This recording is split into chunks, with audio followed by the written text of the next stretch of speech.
Faly miarabantsika tsirairay tratra ity alabi maraina fa 30 volana oktobra ity miarabantsika isa-tokantrano tsirairay avy ihany koa ary naiza naiza ianao mandroso manaraka an'izao fandraisan-ten'Andriamanitra izao dia mirary ny soa indrindra ho anao izay.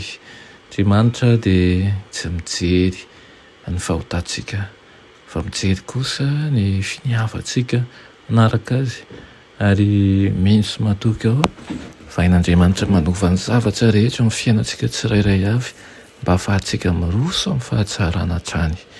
Alohan'ny dirantsika amin'ny mofinainan'io dia vavaksika.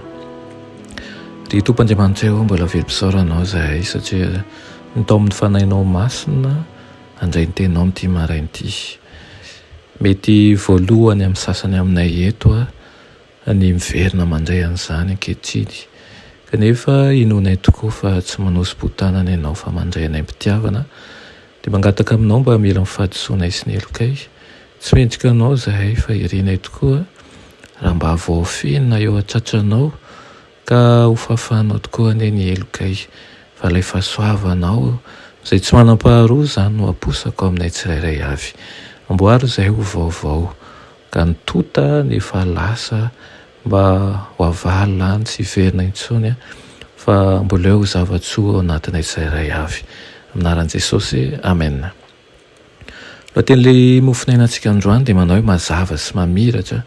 Nalaina amin'ny Malaki 7:7 manao hoe ary ho rakitra soa ahy ireny amin'ny andro izay ho tendreko i Jehovah tompony maro ary ho antra azy aho toy ny olona antra ny zanany lahy izay manompo azy. Amen.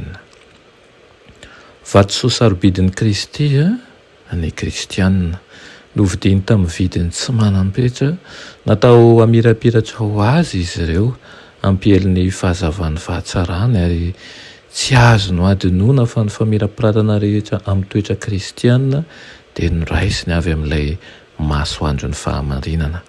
Miankina amin'ny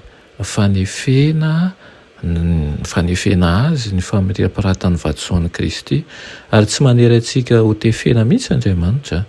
Anjara antsika ny mifidy na ho tefena isika na tsy ho tefena, kanefa tsy maintsy manaiky ho tefena izay rehetra homena toerana ao amin'ny fanjakan'Andriamanitra. Tsy maintsy ekeny ny hanesorana izay rehetra maranidranitra eo amin'ny toetrany mba ho kanto sy ho tsara izy, mba ho afaka aneo fahatanterahany toetran'i Kristy izy. Tsy mandany andro amin'ny akora tsy misy vidiny manko Andriamanitra. Ny vato sarobidy ihany no tefeny hifanaraka amin'ny lapa. Tsy mora izany tefeny izany aloha mandona ny ambopon'olombelona izany ka pain'i Kristy hiala ny fanandramana izay no heverin'ny olona fa tsara tao anatin'ny avonavona nataony. Esoriny izay rehetra mety ho fananjatan-tena ka antsanany mihitsy ihany koa izay mihoatra rehetra ary ampandaloviny milina fandamana ilay vato ka tomoriny akaiky mba ho afaka avokoa ny marokoroko rehetra. Avy eo dia tarafin'ny tompo amin'ny hazavana ilay vatosoa dia hitany ao ny endriny.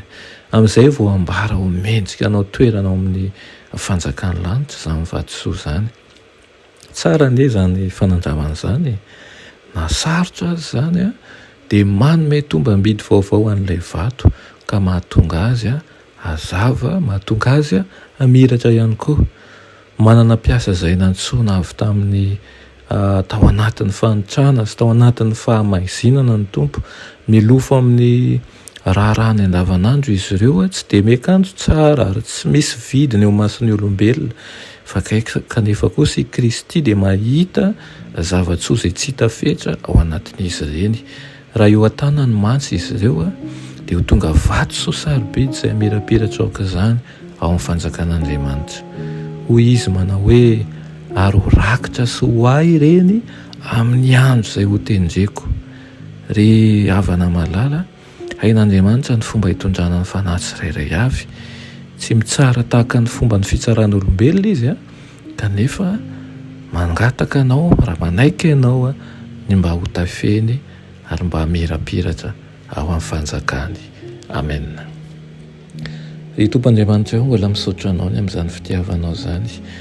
Tsy mora nefa ny hodefena mangataka ny rispo avany aminao izay sy ny fahatsoram-poa ary ny toe-panahy ilaina mba tonga anay ho voatefy tokoa aharitra ny afo ao anatin'ny fanefena ka hanana faharetana tokoa satria fantatray fa ny zavatra rehetra miara-miasa ahasoa izay tianao ahatonga anay ao amin'ny fanjakanao. Aminaran'i Jesosy, amen.